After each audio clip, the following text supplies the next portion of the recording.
যা দেখালো সব কিন্তু ফ্যাক্ট দেশের আউটসাইড।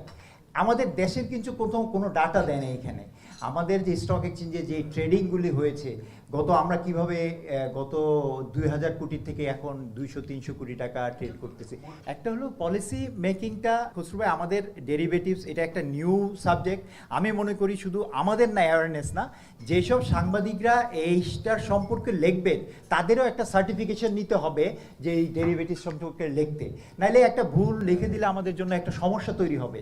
সুতরাং আমরা পেপার পত্রিকাগুলি এমনভাবে আমরা দেখি স্টক এক্সচেঞ্জের ক্ষেত্রে, আমার ধারণা আমরা চিটাং স্টক এক্সচেঞ্জকে ধন্যবাদ জানাই যে এটা আমরা পাচ্ছি, এবং আমার আশা খসরু ভাইয়ের হাত ধরে আমাদের এটা অনেক দূর যাবে, এবং আমি চাই ভালোভাবে পলিসি মেকিং করে যাতে সামনে আগানো যায়।